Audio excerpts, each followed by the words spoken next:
I do really believe 100% from every part of me that everyone has the capacity to be able to do the things that they want and not to be held back by the mental baggage that's in our head that we want to push through. Welcome to the Do the Thing podcast. In each episode, we get down and personal with people who go after the things they want to make all their wildest dreams come true. Join us as we unveil and dissect a formula for what it takes to do the thing. Here is your host, Stacey Lauren. Hey everyone, welcome to the Do the Thing podcast. This is your host, Stacey Lauren. I have an amazingly inspiring guest in store for you today. She proves that age isn't a factor when setting out to follow your dreams and do the thing. We first met a few years ago when she was only 16 years old. She flew down to San Diego to help my good friend with her software business. We connected and she blew me away with everything she was able to accomplish at such a young age. She was the program success manager of the Knowledge Society and the director of a research project geared towards ending maternal mortality in Nigeria. She's even an experienced international public speaker. On this episode, we got the opportunity to talk about how she spoke in front of 20,000 people. Currently, she's a college student in North Carolina and the co-founder of Boob Blurb, a conversation starter for taboo women's health topics. Today's interview is sure to blow your mind and open your eyes. Please welcome Izzy to the show. Hi, how are you? I am good. How are you? Doing super well. So nice to hear your voice and see you again. I know, you too. I was so excited. It's so funny when you know someone from, a few years ago and then you get to see what you're doing now. And it's so related to when we had first met. It's to have the opportunity to get to talk to you more about what you're doing. Thank you so much. I'm happy to be here. Good. I'd love you to start off and just share a little bit about your story and your background. Yeah. So right now I run a card company. It's called Boob Blurb. It's a women's health game about starting taboo conversations. But I really started getting interested in startups, getting interested in innovation a few years ago when I was 15 in the Toronto public school system. I felt like my education was halted and limited. So I spent a lot of time looking outside. I found this cool program at the time called the Knowledge Society, TKS, which is a STEM sort of class on the weekend. And I signed up for it. You get to interview to get in.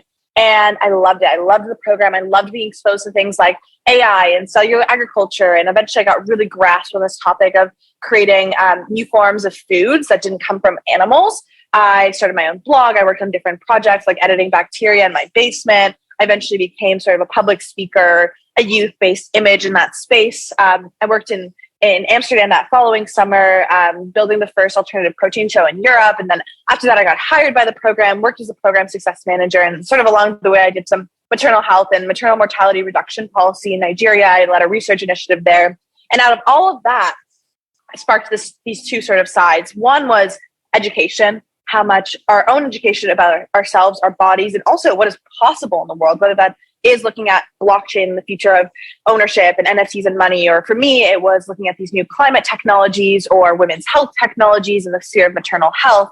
So I found education really fascinating. And then I was also transitioning to this idea or just the influence of being a woman in a male-dominated industry, whether that was business or technology. I was kind of at this intersection of it all. At the same time, I was meeting some really amazing women like you, Stacey, like Christy, who you were talking about earlier, and just wonderful, wonderful people. And I thought, I really love this idea of working in innovation and women's empowerment.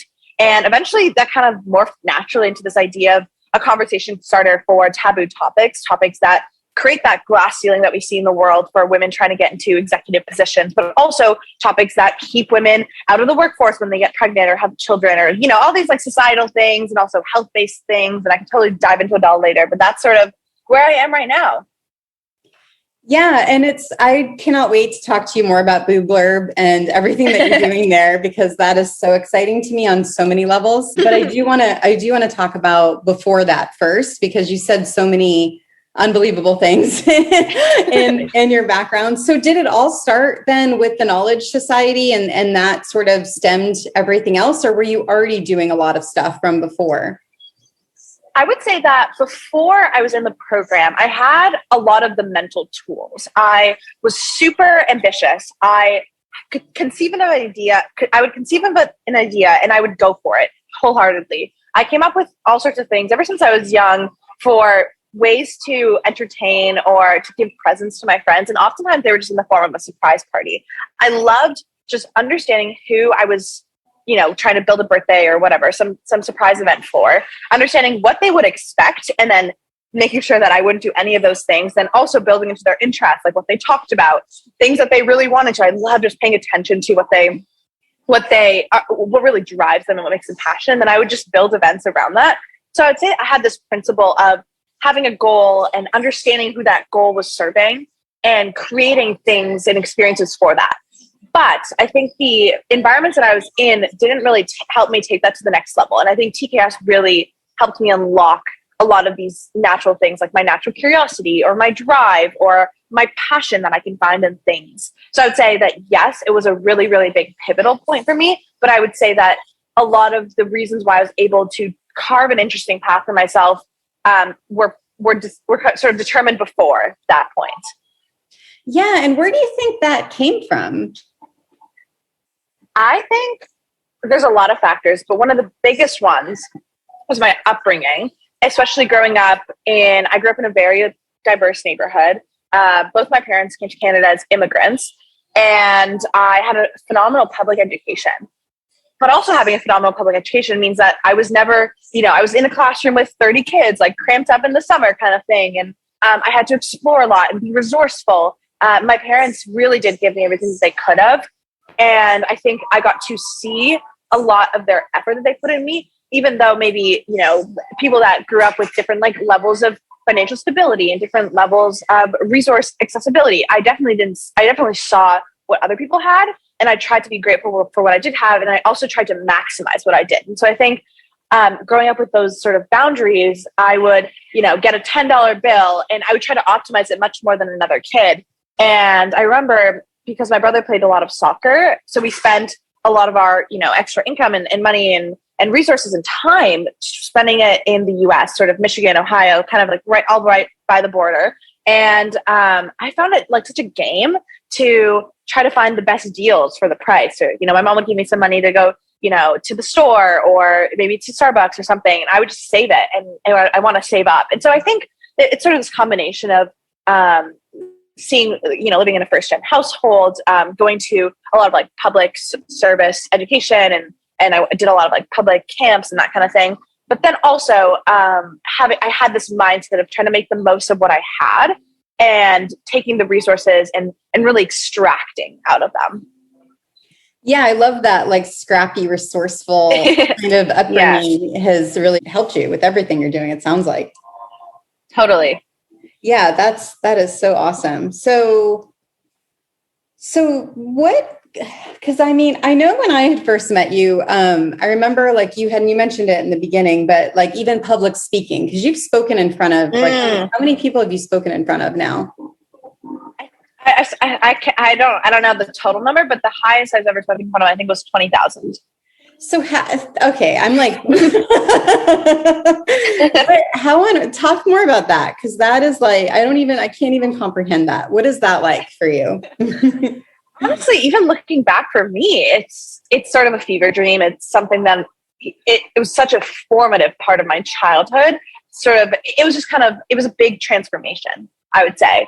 And I think it shocked a lot of people around me. It shocked a lot of people just to see someone go down such an unconceivable path. But basically, I started a blog on Medium. It's still up. I still write on it. Sort of content has shifted and the frequency shifted in the style, but I had a blog, and I kind of set this online presence about being curious about how the future is going to be shaped, and I had opinions about it, and so I wrote about them. And no other 15 or 16-year-old was really doing it to the frequency and the extremity that I was, and it sort of started to get noticed. So I remember in March of 2019, I was invited to speak at a conference in British Columbia, Vancouver, British Columbia, across the country of Canada. I mean, it's basically the same distance from Toronto to Europe as it is from Toronto to Vancouver. And I worked a minimum wage job with the city of Toronto. It's a sort of lifeguard. I mean, not important, but anyway, I was like, this is so cool. Who knew that someone would want to hear what I had to say? You know, it kind of like, I had childhood dreams of wanting to be an actress, but you know, that sort of dwindled off by the time someone was like, you can't do that, blah, blah, blah. And I was like, this is amazing. I want to spend my savings on this. Cause like I said, I didn't really spend my money. My mom would give me, you know, some lunch money and that kind of thing. I would like really try to stretch it all. And so I decided I was going to go to this conference in British Columbia, literally empty my bank account. I think I had maybe $15 left in there. And I was like, wow, I just like spent it all on housing and this like expensive plane ticket. I think it was all like $800. Like, you know, that was my net worth at the time. And I went to this conference and I was just rejuvenated. I was talking to some wonderful people. One of the people I met was Christina Houghton from PwC. She's just one of the most influential people on my life so far. She gave me so much advice. She gave me such a vote of confidence that I really hold like close to my heart. And I got to speak in front of an audience for the first time, and people really resonated with my message of being this young, ambitious, sort of out of the box person. And I think that really set me up because, you know, now I had a tape. I had me speaking somewhere. I had people that I met, people that now connected me with people. And that sort of set the stage for tons and tons of other events that I would do. I think I've done, you know, over 30 speeches and events, some really spectacular ones, some really local and grassroots ones. So I've had some really cool public speaking experiences, some that have taken me internationally into other really interesting cities. And it's something that, you know, it's just sort of shut down with COVID, but it was a phenomenal part of my life. And I definitely want to get back into it with, you know, a good message to share. And I'm sort of crafting that right now and seeing what the next level of depth to my opinions and what I want to share with the world is. Yeah, I love that. So I think that I had met Christina. You said her name's Christina Houghton? Yeah. Yeah. So that helped you, whatever she did, then helped you almost flex your muscle to get into public speaking. And then you're then continuing to do it. So it almost is like a natural thing for you now.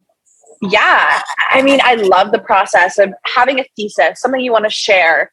And oftentimes for me, it was either to do with alternative protein. So this, you know, different ways that we can produce meat or to produce dairy or, you know, those kind of animal products, or even I got interested in other forms of innovations there. And then eventually that shifted to maternal health and different policies and women's health. But it all kind of centered around this idea of knowing what it was that I wanted to share. And often that was just what the future looks like in my eyes, a positive, optimistic future. And then it was, well, what's the story that I want to tell this in? And I always like to start with something that is kind of interesting or provocative. And it's not about, here's a graph, like, let's talk about this graph. It is about, what does this future do for people? What is the justice that it serves? And that whole crafting creative process is definitely something that makes my blood just flow. And it warms me up. So yeah, it's definitely do you remember what did she say to you that impacted you so much, or how that happened? Yeah. So I did the panel. So it's sort of a panel talk. And after that, we were invited to this mixer that PwC was hosting in this big tower in Vancouver. I remember walking in and talking to some, you know, other PwC executives and telling them what I was interested in. I specifically remember this one person I talked to, and he was like, well, tell me like something, you know, what makes you tick? Like, why is this issue important to you? Because at the time I was really passionate about sustainability. And I sort of told him about this time where I edited bacteria in my basement just because I wanted to see how CRISPR works and see, because it's such a tool that can be used in agriculture and technology there. And he was like, you have to talk to this woman. Her name's Christina. She runs a lot of interesting healthcare and biotech innovations at PwC. And he sort of introduced me to her. And I think it was the way that she was so receptive to my passion. And I talk with a lot of passion and I talk with a lot of smile and energy. And she kind of took that, bottled it, and allowed me to really expand and explore, if that makes sense. It kind of felt like she was really respecting my energy. At the time, I was 15. I don't know how many people could respect a 15-year-old, one that was sort of just weirdly curious and kind of odd. And that conversation I had with her was wonderful. And I remember leaving and I was like, this is my favorite conversation I've had this week. And, you know, it's made this, you know, $800 investment really worth it. But then it came a year, or was it a year? It was, almost a year and a bit later. It was during COVID where I reached out to her again and I wanted to just catch up. And she was so quick to respond to my email. Like, she's a very, very busy woman. she responded so quickly, and she told me about different plans that she had, and it felt very intimate for her to share sort of new premature ideas that she had for herself. And it was really amazing for me to see someone pursuing her passion, even though she could have continued down a very strict sort of corporate setup trajectory, but she still had this wonderful personality, and I felt really accepted with all the things that I wanted to do. And then at the time it was maternal health policy. So I don't know if it was something that she necessarily said, but more about how kind she was towards me and how I felt around her. Yeah, I'm so glad that you brought this up, because it sounds like what she really did was she helped show you that your voice was heard even as a 15, right. 16-year-old. And then you're like, oh, okay, wow, I actually can impact now, which then almost gives you more validation to keep going forward. Mm-hmm. Totally. Yeah. Nail on the head. That's awesome. Yeah, that's really awesome. Okay. So what do you think? Gosh, there's so much in this that I'm like, it's like, I want to bottle it up. What do you think? Like, where does that motivation? So the motivation comes from you being able to share your beliefs are, it sounds like, right? But like, where do you think that comes from? That just passion and the motivation that you have? That is a phenomenal question, because ever since I can remember, I've always been abnormally loud, I would say, or opinionated, but I think I still have a respectful approach. I like to share, but I also like to listen. I like to tell stories, but I also like to hear stories. And where exactly that comes from, I'm not sure. It might come from the fact that I'm the firstborn of a first-gen family where English was my first language, but not necessarily my parents, or wasn't my parents. So I felt like I had almost this responsibility of being a voice in certain scenarios. And I almost had this extra confidence because I wanted to help. I wanted to sort of be this like translation person for them. And I think that training of being the person to break the ice, being the person to ask for help, maybe when we're in a grocery store or when we are trying to do something with other people. Like, I love coordinating. I love organizing. And I think that being that like firstborn child in this immigrant family really shaped me in that way. But where that passion exactly came from, I think part of it stems from these moments I had in grade schools, particularly around grade 6, grade 7, where I was exposed to science. And at that point, I had never really thought about science, something I was interested in. I was really good at math. I wasn't as good as English and writing, which is funny because now I love writing. I love writing, and it's something that like really makes me excited in storytelling. But anyway, not the point. In grade 6 or 7, I had this wonderful science teacher who's originally from the UK, and she was sort of this wonderful woman who just talked so passionately about science. And it was this combination, I think, of having a great educator, but also the subject in front of me that all of a sudden started to explain the way the world worked. And for some reason, it just hit me at the right time. And I did this, she like introduced me to things, specifically the science competition that we did together, me and this other group of 3 women, or 3 girls at the time.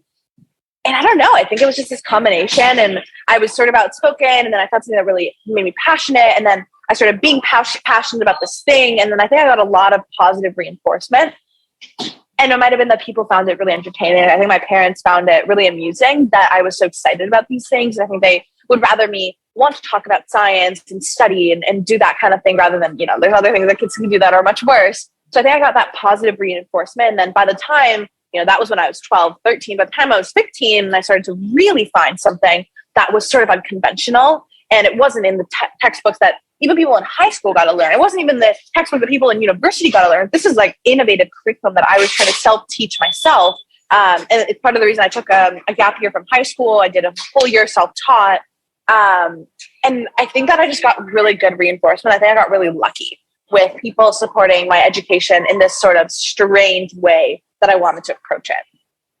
Yeah. And it sounds like you were also the voice for your parents. And then you're constantly being put into these new environments and new situations that you're having to problem solve. And so that consistent reinforcement of having to I keep using the word muscle, sorry, but that's kind of what it is, right?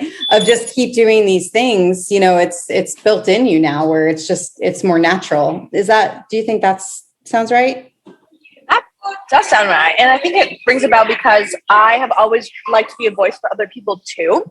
Maybe it's that I have a lower activation energy to speak or to speak up for someone. But I know, like, ever since I was a kid, I would see someone shy or someone that maybe there's something that hinders them from wanting to engage or fear or something. And I always like to be the person to include them. And this is so true. I love including people. And I really get upset when other people exclude people and don't allow everyone a seat at the table, so to say. So I think that all kind of stems from a similar spot. Yeah. And not to get sidetracked, but I want to ask you about that too, because I think that's really amazing. Having people feel included versus excluded. What do you normally do to make them feel included?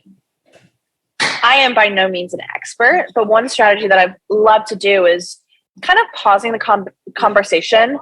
And there's often voices, and my voice is one of them, that can be loud and articulate. And it's easy for me to add something to the conversation. But I like to pause and ask people who maybe don't want to interrupt or don't, sometimes it can become this race in a conversation, like getting in the queue to speak next or having different hand signals or sort of starting to speak, like there's different cues in a conversation. I think some people are less comfortable with those sort of brash, quick introductions and ways to get in. And so sometimes I'll just like be that person it'll be like I'm about to say something, but instead of me talking, I'll be like, hey, can we like bring in this person's perspective? Or in school, it would look like including someone at my lunch table or being someone to say, hey, like, kind of being the first person to say hi and being the first person to ask about their day. I think that's been the most important way that I've contributed, but there's definitely ways that I could be significantly better, more cognizant, understand how I contribute to this dynamic of creating a dichotomy between people. And something that I really want to get better at, but it's also something that I've emphasized a lot in my like life philosophy. Yeah, that's incredible. I love that. I think that's so, thank you. Yeah, it's so huge. So it also sounds like, and I don't know if it's that you're not afraid to take risks, but when you were speaking out, especially on your blogs and you're doing these new concepts and sharing your ideas, in a way it is like, that's a risk, right? Anytime you're putting yourself out there, was that was that any kind of fear around that? Or how did you go ahead and how did you feel comfortable enough to do that? That's a great question. And I'm not sure if my amygdala is just smaller than average. I'm not sure. There's definitely things that I fear. So it's not that I don't experience fear, but for some reason, writing something on the internet was not very fearful to me. And maybe it was because I didn't think that anyone would read it.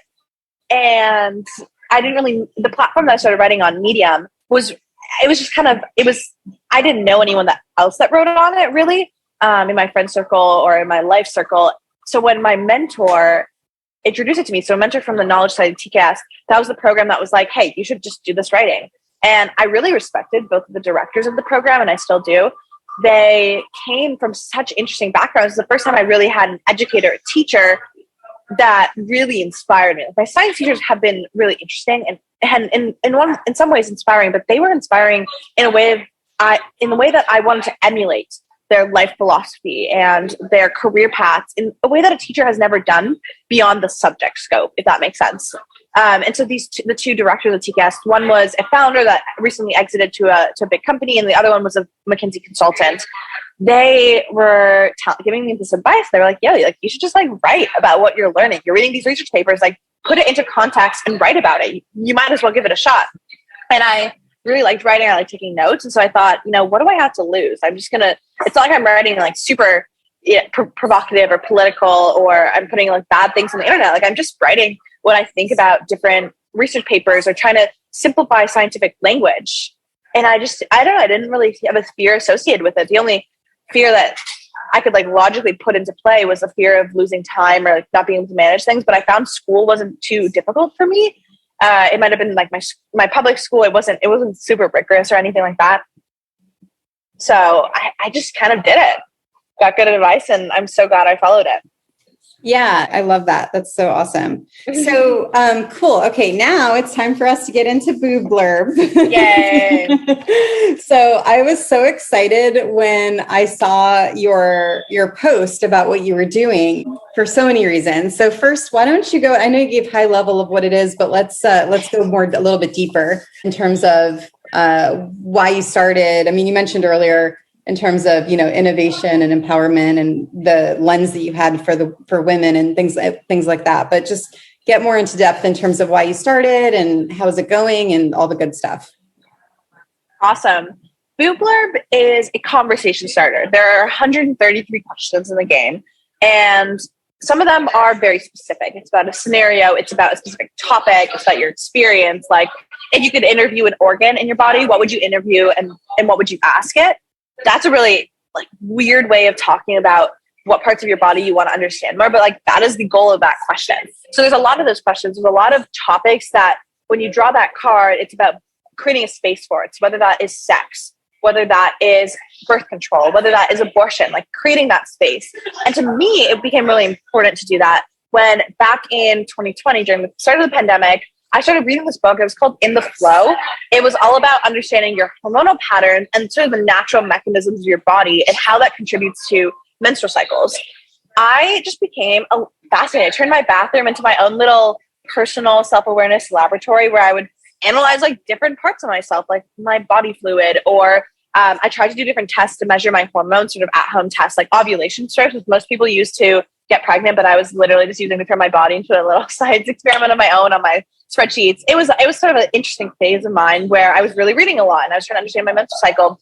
And I wanted to give that to other people. I wanted to give people the gift of awareness. So I started this group where I mailed them some of these tactics that I was learning and also sent them that book I really liked, or different things like a Diva cup, which I now have learned to grow and love. And we would go on to, I would send them these boxes and then we'd get on the phone. And people would start talking about the boxes and things that I sent. But all of a sudden, we'd go from talking about Diva cups to talking about things far away from Diva cups, but still in this realm of, wow, I wish we had more space to talk about, for instance, consent, or talking about our periods. And we started just, one small thing, talking about this taboo form of menstrual management sparked this broader conversation. All of a sudden, these Zoom calls that were scheduled for 20, 30 minutes were going on for 3-4 hours. And I thought, there's something really important here. There's something that I missed out during my childhood, and also right now, something that I'm missing at the moment, which is having these genuine conversations. And yes, I'm having some of them. I'm the one that's initiating them, but I still feel like there's not enough in my life. And that's where I became really hyper-focused on expanding where these conversations could happen and ensuring that they do. And that is what Boob Blurb is to me. It is a tool to let other people experience what I experienced, talking to tens and hundreds at this point of amazing people who have stories, whether they are a woman or not, or somewhere on the gender spectrum, or they're people that have surrounded by amazing women or females or whatever. Everyone has a story, and everyone has an important story to share about taboo topics that we've shoved under. And so that's a little bit of that background and that motivation behind the game. But I'll pause there if you want me to dig into a specific piece or you think I missed something. Yeah. Well, first, I just wanted to say, I love what you're doing. Thank you. It's so funny because when I first saw what you were doing and when I saw the post, I was like, oh my gosh. And then I had this flashback to when you were in San Diego visiting and we were taking that ride with the Uber. Mm-hmm. And I remember, and this wasn't a taboo topic, but it was conversation starters. You had this list of questions that you had with you. And then you were asking the Uber driver these questions. And I still remember this guy was practically crying with happiness because you were opening him up to levels that he hadn't ever really even considered, in terms of his future. And you got him to just open up, and really kind of look at, anyway, it was an amazing experience. And it was just, when I realized that was what you were doing, I'm like, oh my gosh, this is so perfect for you. I was wondering, was that, cause that's something you had back then. Is that something you sort of kept up? Is that part of what this was, is seeing how easy it was to connect with someone when you have a conversation starter to get past a superficial level? Yes. And what's funny now that I remember it?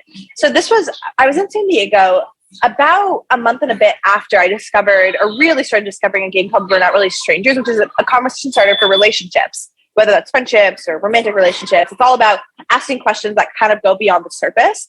I got the game and I really, really enjoyed it. I played it with a lot of people. I found it really effective in deepening my relationships with people. So when I was in San Diego and on the beach in La Jolla, for some reason I felt really excited about this idea of creating conversation starter, and I started thinking of more questions. So I'd run through the game a few times, so I kind of knew every single card, and I thought that there was something still surface level about it. It was sort of a safe way to start conversations, and I wanted to create a list of my own, and I still have this list and I still use this list, but it actually originated sitting on the pier in San Diego and writing by the ocean. I just kind of like let my brain go, and I wrote, I think it was about 100 questions in like a span of 15 minutes. And I was like, wow, I really have a weird way of framing things and talking about things. And, you know, sometimes I'll want to know about people's passion, but instead of asking, hey, like, what's your passion? I find a weird way to do it. Or maybe talking about, for example, on that sort of theme, what is the last thing that you got lost in thought about? I think I don't know, I like framing the world in that way. So it's really funny, like, and great to reflect on, thinking of how actually formative that trip to San Diego was. And I totally forgot about the Uber driver thing. And then you mentioned it in the email. I was like, oh my gosh, like, yeah, I remember that conversation. I remember feeling really, really happy with it, and how quickly a 20-minute drive can turn into someone sharing such intimate, vulnerable, but empowering details about their life story. And I think a lot of that has been foundational subconsciously to this work that I'm trying to create, and this trajectory that I'm trying to build in the sphere of women's health, disadvantaged groups, minorities, all of that kind of thing. And it's just really exciting, and it's really, really cool to remember, and it's very nostalgic. Yeah, it's unbelievable. When I was remembering that drive, and then I realized what you were doing, and I'm like, oh my gosh, this is so perfect. And then since then, I did get I'm really into conversation starter cards. I got these like dating cards, and my boyfriend and I do them, and it's kind of a great way for us to be able to just, you know, open those conversations and go deeper, you know. And then even since then, when I meet up with friends at parties and stuff, we'll sometimes create our own questions. And so I do agree, like, they create the safe space. And so that's what I love about Boob Blurb, is because you're basically creating that space, but also talking about things that people aren't used to talking about. Actually just had a erotic blueprint coach on with me. Like, I think she was 2 weeks ago.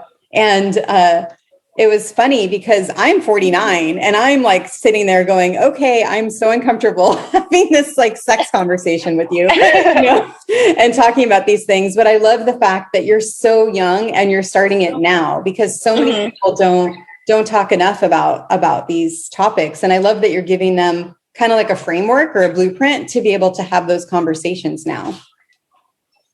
Thank you. I really appreciate it. I think one of the most important things is vocabulary, and letting topics become more embedded in everyday language, or at least awareness. So things like an IUD, not a lot of people know what an IUD is. And in my experience, when we played Boob Blurb, or I'll just, you know, ramble on about women's health and different forms of birth control, and people will be really surprised. And that, you know, I'm mentioning things like in vitro fertilization, IUDs, talking about estrogen and progesterone. And so part of the other reason why building a game that's sort of more specific than I found other conversation starters and focusing on these topics is because a lot of stories can emerge from just saying a single word. And maybe that's even that you don't know what this word or this thing means, but it sounds scientific. And maybe talk about how that word just sounds weird, or how it's foreign. And yet when you maybe it sparks someone to do a Google search, and that Google search sparks them to talk to someone, or they bring it up in a conversation later. And so a lot of it to me is planting the seeds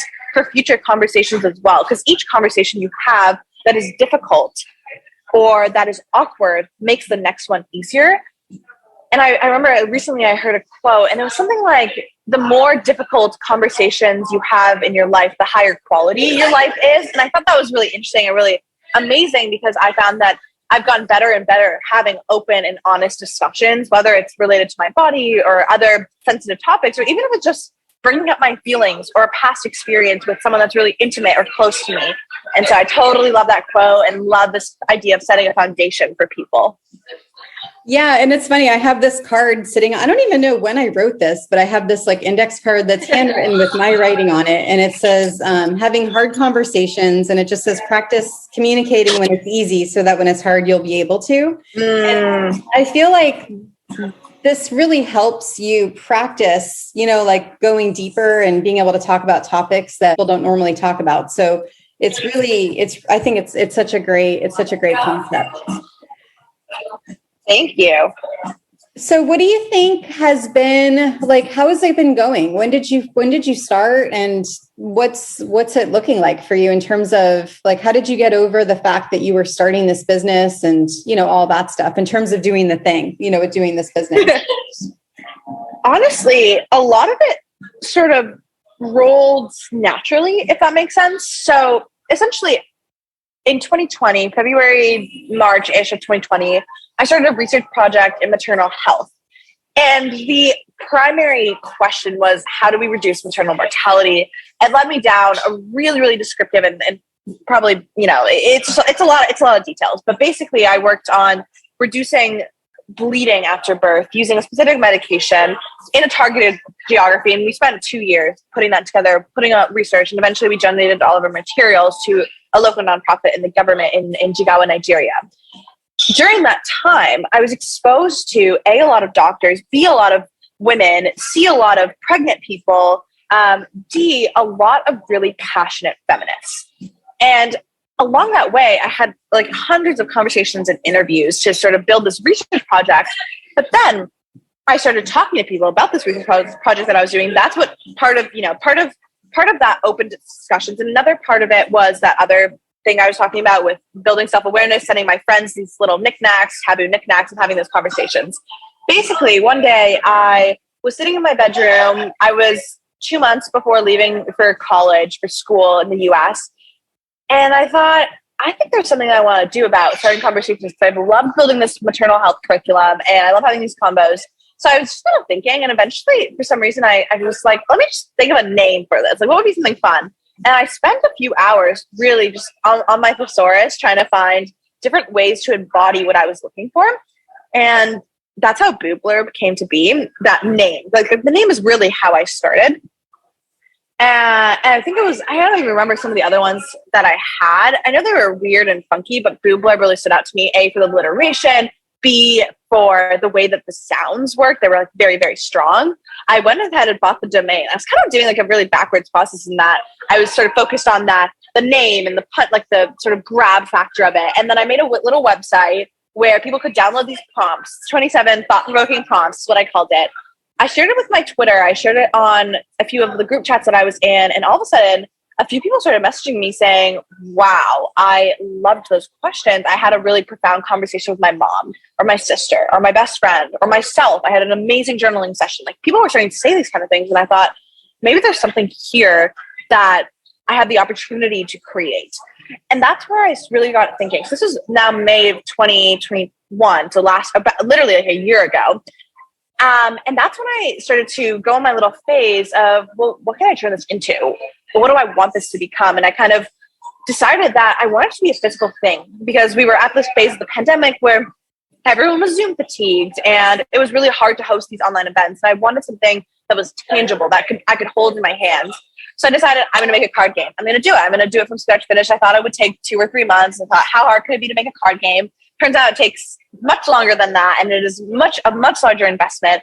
But I reached out to a YouTuber that I liked, because I thought, I'll make the product and then we can do some distribution using this YouTube platform that I really enjoyed. I watched a lot of videos that had these conversations. So I reached out to Haley Sunny. She was my top pick. I really loved her YouTube channel. I've watched it for years, and I especially loved her women's health topics, and she called it TMI Girl Talk, sort of like a big sister conversation that a lot of us, I am the big sister, I never got to have those conversations.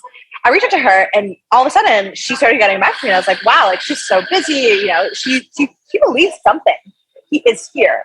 And we started to have these conversations, and all of a sudden we started to move forward. We started to find a supplier, and I built a lot of designs. I spent so many hours just obsessing over exactly what hex code of blue I wanted to do for this game. And I wanted to do blue because it was the opposite of pink. And I wanted him to be strong, and I wanted him to be a little quirky. I spent hours on Pinterest.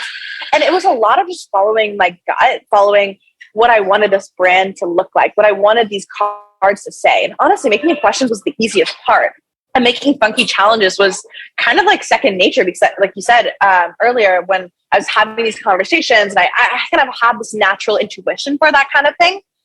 And then it was just putting it on paper, and we spent a lot of months building it, working with the supplier. We got some samples shipped to us. I would review those samples, and I would start to nitpick. And then it was all about the details, about the material of the box. And do I like the way these cards bend and sit in my hands? And what do I think about the way that the font rests on the material? And so I just became super critical of everything that I just worked on building. And I spent hours and hours just adjusting it.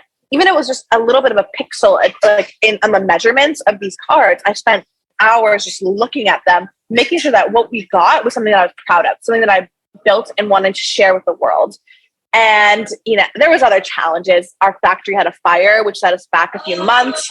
We had issues with some of the materials, and there was like a COVID issue with the factory being closed and boats and shipping and all sorts of stuff. And eventually we got all the products in the warehouse, and we ordered some tissue paper. We ordered a couple other things, and then I was ready. And this was a few weeks ago that all of a sudden I was like, wow, it's all coming together in this last sort of random week in April. Let me finalize the website, make it good to go, make it so that people can order it. And all of a sudden, Boob Blurb was out in the world. Haley posted a video on her YouTube channel answering some of the questions. We have a digital pack, which is free with 10 questions. Then we have the conversation starter card game, which I was really worried that I wasn't going to deliver people with value of, for what they're paying for. But what I realized, I've played the game over 100 times with so many different people, and I have never gone through even 10% of the deck in one game.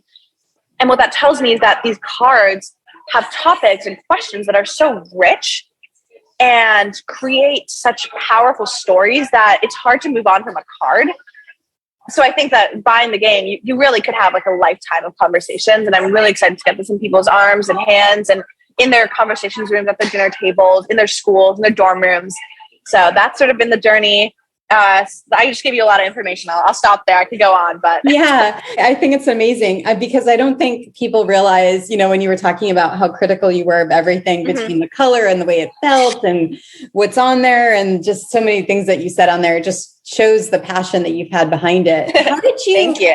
How did you not get, with all of that, how did you not get stuck in that analysis paralysis? How were you able to keep moving forward through all of that?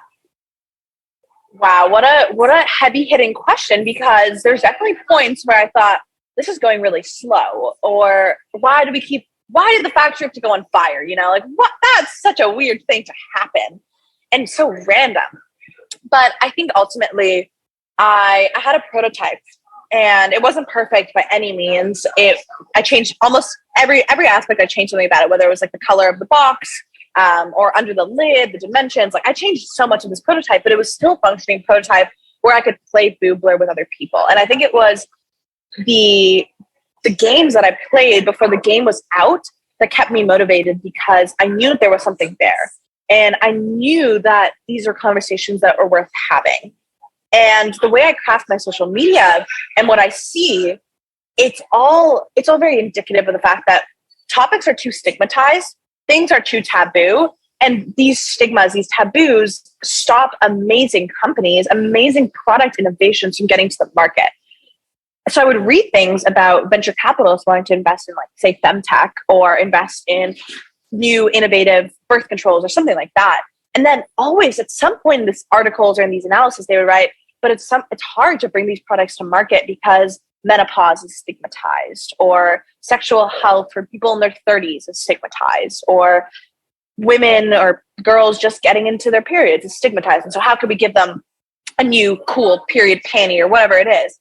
And I thought that there's like a fundamental cultural hindrance that's happening from these products that I'm reading about, and I'm really, really excited about. Like there's, smart tech tampons that are really cool, next gen Jane, and different things. And so these two sort of sides to myself, one of the content that I was consuming, innovation that I was excited about, and then also seeing this cultural barrier. And then two, having a working prototype that I would play and I would get really genuine compliments and also amazing, super critical and helpful feedback on. It just excited me. And even when I had moments of, wow, I'm getting lost in the details, or there was one time where I got a sample and I opened it and I cried because so much was wrong with it in my eyes. But I had someone there with me and they were like, wow, this is so cool. What are you even talking about? I don't see any of these flaws that you're seeing. And then it helped me calm down to have other people look at it and take me out of those weeds and play the game with me, share their amazing and vulnerable stories for me to realize there's something here and it will never be perfect. I will always be the biggest critic of this product, and I will always have the most anxiety or worries about it not being as good as it could be. But I think it's just a process of improvement, and knowing that I have games and I bought them and people can buy them right now on the website. And when I sell out, I can also create a new version of it. I can iterate, I can take people's feedback. And I think I'm not afraid anymore of being receptive to those responses and making something that's even better than what I have right now. Yeah, so that was a really great way to explain, because I think I got a lot of pieces of your formula, your do the thing formula through that. So the first one was that compelling vision, of why you wanted to put this out in the world. And then it sounds like you really had the right people around you, because it would have been easy for you to get sucked dry, if you had people next to you saying, why do you want to sell those anyway? Or you don't want them, it's like you really had like people around you that were supporting and encouraging you. And that is a piece of the formula, is surrounding yourself with like-minded people. And then the fact that you were still playing the game, got you to be really invested with what the product was going to be able to do also. So what do you think was the thing that got kept you, like the mindset? You mentioned anxiety and a couple other things. Like what helped? You did mention the part of, okay, this isn't permanent. So maybe that was a thing, is realizing, that it's not like this is like the end all be all. You can make adjustments. So it sounds like that helped too. Was there anything else that you think helped overcome those feelings? Yeah. So one of my biggest fears, sort of delve into that anxiousness, was creating something that wasn't inclusive, creating something where people felt that my product actually wasn't contributing to the justice of people, or to creating a healthcare system that favored everyone and improved health outcomes. Because when you look at it, the reality is that every single disease, women are diagnosed later. So for cancers, I believe it's on average 4 years later. And that the stage at which you get diagnosed with cancer really does contribute to your survival rate. And there's tons and tons of other examples. I did a presentation on that, and it's on the internet somewhere, and I can definitely share that link. But I think when it came to all of that, I really didn't want to create something that actually furthered this divide, this gender divide, and just excluded people like trans women, or excluded people of different genders. So it became really important to me to make sure my language was really inclusive. And I think because language is it's a raw material, it is something that is ever evolving, and it's hard to have it perfect. When I started this product in May of 2021, language has still changed so much, and I've had to adjust it a lot. And something that really helped was I exposed the game to different people of different sexualities, people of different genders, people of different life experiences and backgrounds, financial backgrounds, different geographical backgrounds. And what I realized was that each card of my game was not going to be all encompassing. Each card of my game, everyone is not going to relate to at an individual level. But as I played with people, I realized that each card can still open up a door for someone. Even let's say there's one card that is, have you ever stuck your fingers in your vagina? Of course, if you don't have a vagina, you could have never had that experience. But does that remind you of something else? Does it remind you of a movie that you watched that talked about vaginas and stigmatization? Or maybe you talk about how that question makes you feel? Or maybe you can replace it for whatever genitals you have, or try to flip those experiences. And I realized that while each card might not represent everyone's experience, there is a card, multiple cards, more than half the cards in the game that people can respond to. And that to me became really important, because all of a sudden my anxiety or my fear that I had of actually doing something that was the antithesis of what I intended and the vision that I had, I realized that it was possible. I didn't have to have as much of a fear that I did have, a fear of sort of being wrong in this way. And I think cancel culture, I think the political polarization that we have in the world on social media specifically, I think it all played to that fear. And I think having people around me that helped me realize, oh my gosh, it's not as scary as I thought it would be, or it's not as worrisome as I thought it would be. I think that helped. And then ultimately I am one of the customers of my game. This is something, if someone else had built it, I would have hopped on that bandwagon so quickly. And also that I was surrounded by customers. I don't love that word. I think that they're just sort of friends or supporters or whatever. I don't know what word to use exactly. I don't like the word users either. But anyway, the fact that I was surrounded by people who were inspired by this product, who wanted to support this product of all sorts of ages, I think that's another thing, is I didn't want it just to be for young age. I wanted it to be for anyone. There's cards for anyone. I think that really helped. It grounded me in why I was building, and that it truly was important and that it was wanted in the world. Yeah, I might have digressed, but that's exactly what I wanted to hear. Yeah, so good. Yeah, I think it shows everyone, just how when you're invested in what you're doing, how that actually helps you through the motivation of when things aren't going perfectly. Yeah. So, what do you think has been the absolute hardest thing for you? Oh, there's been a few that have been really hard. I think one has been. Okay, one of the ones that comes to mind is I didn't realize how hard sales were and how hard it is to convert and track and build marketing funnels. I had done some marketing work in my previous job as the program success manager at TPS. I built a lot of our search ads. I built a lot of our analytics infrastructure for marketing, but I was never the person that was solely responsible for the marketing of the program. I did a lot of tasks here and there, and I did a lot of our program success. I'm a product person through and through. I love having a design for something. And I think that stepping into something else, like sales, it's been like the hardest exam of my life. And it's funny because I launched Boob Blurb right around the times that I had my exams, and I was, studying for chemistry and I had a language exam and all sorts of stuff.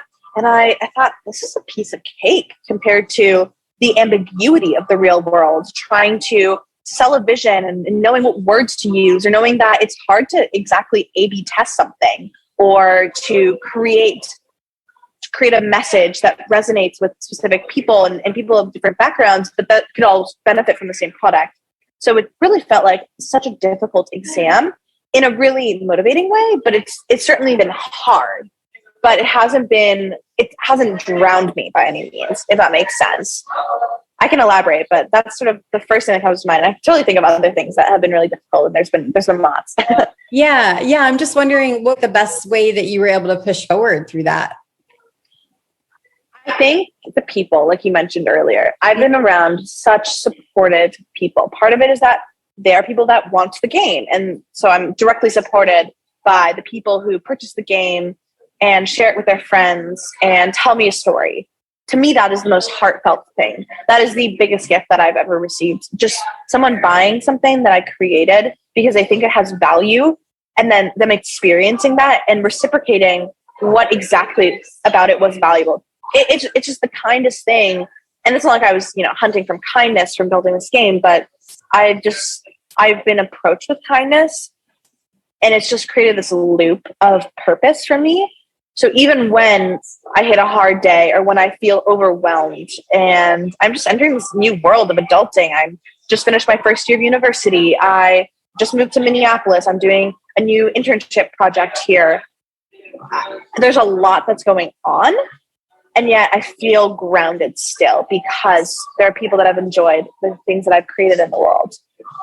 Well, yeah, I'm just thinking, like, on top of everything that you said of what you're giving people, it's like by talking about their bodies and all the various things that are on these cards, you're opening up these conversations, and actually people are through without even, and I don't know if it's intentional or whatever, but they're going to start loving their bodies, where so many people, because they're not thinking about it or looking or whatever, but it's like you're actually opening up that door for them to love themselves.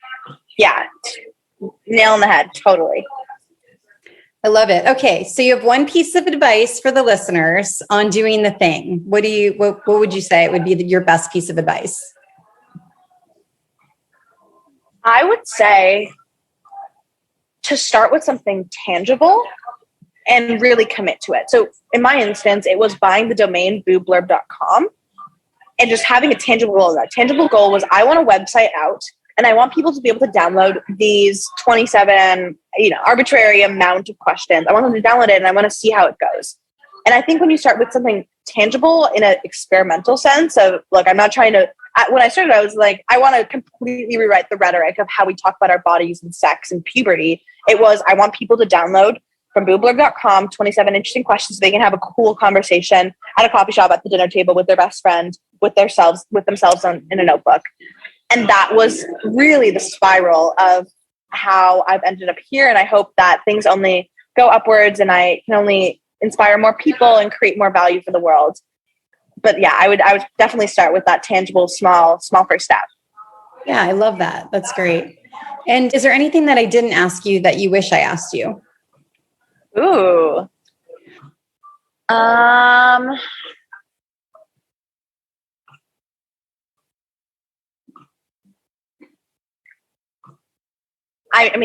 was just thinking as I sort of sat in silence for a little bit. I wish we talked a little bit more about having good conversation and some of the principles that I had, because I think silence is a really big part of that. Not being afraid to sit in a second of silence. Maybe that I can totally talk about it if you want.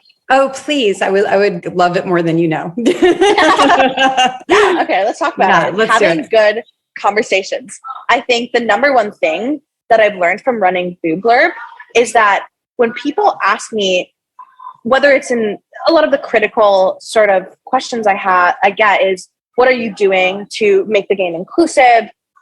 What do you do? What do you say to someone who maybe doesn't relate to a card? I think the number one thing I've realized in reflecting on those questions and also playing with people who might not relate to every single card is that people tend to dismiss it. They say, oh, I can't relate to that, or I don't have a good answer to that. But I think another really important part to playing Boob Blurb is listening. If you can't relate to that card, you will still get value from listening to someone. If anything, I get way more value playing the game with listening than talking. And I'm sure I can give a lot of value by talking and sharing my story and being vulnerable. But I think one of the big things I run a conversation starter. I sell people ways to start conversations. But I've learned that it's even more important to realize that maybe you starting that conversation doesn't mean that you have to talk the whole time or that you have to be the primary sharer. Sometimes it's about giving other people that space. It is basically a mechanism to create a spot for something to form and to happen. And to do that, you need silence, you need awkwardness, you need a little bit of sometimes it's a tension that really helps flourish a conversation. So maybe it's you share an opinion that someone doesn't agree with, but then instead of arguing about it, you understand where they're coming from and how that influences their opinion. Then you can share where you're coming from. And all of a sudden, instead of tackling a tension and making it tenser, you're instead creating some slack and understanding where both people are coming from and trying to live in a reality that's not so black and white. So I think that's the first thing, having great intentions to listen and realizing that when you have a conversation started like Boob Blurb, it's not only about can you talk about things, it's can you listen about things and can you create that vulnerability and space in your head. And the second part is silence. How important it is to pause and to think. And instead of just saying, sometimes it's great to say what's on your mind. Sometimes that's some of the points of the question. Some of them are just, some of the cards are about what's the first thing that comes to mind? Like, what is the first word that you would describe your butt with? You know, like it's kind of a weird thing, but what is the first thing that comes to mind? Or what happened to this point in the conversation? What is the sentence or story that you can come up with? And that's the intention of some cards, like really evoking a spontaneous response. But a lot of the other cards are broader or they're more ambitious, I would say, in their scope. And it's important to also take a second back. And then I say the last principle that I like to play games like Boob Blurb with, or even when I'm trying to facilitate a discussion, is trying to ask follow-up questions and really trying to ask it to people who maybe need that push or that guidance to explore. And I'll give an example. I was playing the game the other day with a friend, and she was sort of describing this eating experience that she had and weight loss experience and how she's trying to revert from that. And I asked a follow-up question that I think was really meaningful in sharing something vulnerable, but not in an intimidating way. And I think it's really important to acknowledge that we all have the power to help others get more empathy and also to help others find a space that is safe to share something. Sometimes it's just getting a thing off your chest and getting advice or whatever it is. I think question asking is really, really powerful, and it should be the default response rather than just saying, oh yeah, that was cool what you said, or, oh, I had a really similar experience, and elaborating on that. I think the tool of asking follow-up questions and including people's voices, especially if they haven't been heard, I think it's all very spectacular. So that's what I would sort of start talking about and start giving advice on conversations and running a game in a taboo setting like Boob Blurb allows. Yeah, like what would be, do you mind sharing just some examples of good follow-up questions? I think the number one feature of a good follow-up question is it often takes a detail of what was said and it elaborates on that. So for instance, let's say someone is sharing about the first time they put in a tampon and they talk about calling their mom and they kind of like brush over that detail of calling their mom. One thing that I might ask is, could you talk more about your mom's reaction? Like how did she react and how did that make you feel? Because then you're diving into an element of the story that maybe that person, no one's ever asked that specific thing. And maybe that person has never reflected on it, but then they realize, wow, like my mom was really anxious or was really upset with me for doing this thing because maybe she holds certain beliefs about this product or beliefs about womanhood or beliefs about identity. And then realizing how that in other ways has influenced someone. And so I think asking that question of, oh, how did your mom react? Kind of like flipping the way that things are normally approached, I think is really helpful in that taking the perspective other than your own. Because as humans, it's very easy for us to stick to our ego and experience life the way we see it. But when you ask questions that relate to something else that's not directly in your worldview, or maybe a detail that's really easy to gloss over, I think it gives the other person, the person telling the story or the person sharing the experience, it gives them something interesting to meditate on. And it gives them a new lens in which to view their experience and to analyze their experience and to even frame future experiences or conversations. So I would say that would be my piece of advice. The detail, especially if it's of a different lens or perspective. Like you could even ask, like, what do you think it feels like to be a tampon? Like, I mean, it's kind of out there and it's kind of like very personified, but I think it's something that still would spark discussion and super imaginative too. Yeah. And do you have suggestions on helping somebody listen better, especially when they know they're going to be interacting also, and answering questions? So when I think about this experience that I had when I was visiting my high school over my gap year. And I promise I'll come back to listening in a second. But I was visiting my high school in my gap year, and I was 16, working this amazing job. I was really, really happy, living very unconventionally. I think I had just come back from, after San Diego, I went to San Francisco, and I just come back from that trip. I went to visit my old drama teacher.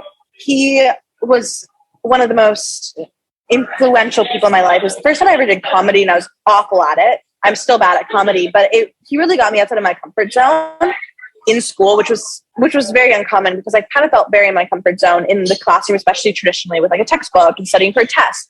So I came up to him and he acknowledged how different I was, how outspoken and how unconventional my path was, and how he felt a lot of pride in that because he knew that I kind of had this spark. And he taught me when I was 14 and I was 16, so it was 2 years later. But he also sat and he said, look, I'm retiring soon. I want to be a coach for people. I want to be a leadership coach. And I want to give you some advice. Would you want to take it? I was like, yes, I would love to take it. And he said, I remember this when you were in my drama class, because you are good at speaking, you often listen to speak rather than listen to hear. You're getting better, but you're not there yet. And I remember taking that and I thought, wow, like this is one of the most valuable gifts someone has ever given me, which is this simple mantra, which is to listen to hear, not listen to speak. And I'm not sure exactly why that was so influential, because I definitely been given the feedback and the advice to try to listen more, to lower down my voice, or, make space. But that was really important to me. And so maybe those words resonate with somebody else. But I think a few principles that follow from that are, it's okay if you forget your question. It's okay if you lose your train of thought. It's actually just more important to listen to what someone is talking about than to drive the conversation. I think as someone who is I'm naturally very imaginative and I naturally come up with plans. So when I have an idea for where a conversation will go or a question, my natural instinct is to stick to that and being like, okay, this is the next thing. Like I'm going to plan how this conversation will go. So I think what it came down to is losing that need for control, losing that need to sort of be that architect in that conversation, and instead just allow myself to listen, not to speak, but to hear. And it became really hard one thing that I found that was helpful is having a notepad, so that if there's something that I really, really became curious about, I would just write it down. And so instead of focusing on remembering that thing, I would just focus on hearing, and then I would kind of come back to that piece of paper. And sometimes I wouldn't even write the whole question. Sometimes it would just be like that. Sometimes a word will trigger a question that you want to ask. And sometimes I'll just like write that word down.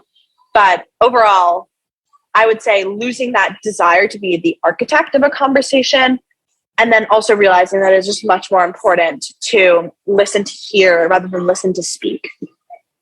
Yeah. And hearing you talk, it almost sounds like you were able to like give your permission to not be perfect in the conversation too. Like what you were saying with the cards. It's like, it's okay if you forget, what the question was. It's like that open, that open conversation, and not worrying so much about what you're saying being perfect. Totally. And I think one thing that I'm thinking of, I'm sitting in a cafe right now. I'm kind of sitting in a funky way. I sort of get comfortable really quickly in different places. And I'm not sure exactly what influenced that, but I'm kind of like in a crisscross applesauce sort of stance. I think one of the things that I've practiced over the years is trying to get comfortable in a position while being respectful and, polite in those ways, like not just like lounging over inappropriately, but in the ways that I've gotten comfortable, and I try not to be very stiff. I think that's also helped me relax, and that relaxation helps me loosen my tendency to be very type A, and to let me take that step back and not need to have so much control. Yeah, I love it. I'm actually so excited about your cards, because I just so many, like even more so after talking to you, because there's so much in them. Like it's this conversation, it's listening, it's, imperfect conversations, but like teaching people how to create a space and being there, like you said, sitting in silence and being able to be okay with that and not feeling like you have to cover some kind of void. It's just kind of falling into the uncomfortable, but then eventually working through it so it is comfortable and natural. It's exciting. It's so exciting. Thank you. Oh, I'm so excited. I think yours is en route. Oh, good. Awesome. That's so cool. Well, will you share where everyone can get a game? Yeah. So you can go to boobblurb.com. That's BOOBBLURB.com. You can get a game. And if you use the code Izzy's Friend, IZZYS friend, you can get 10% off.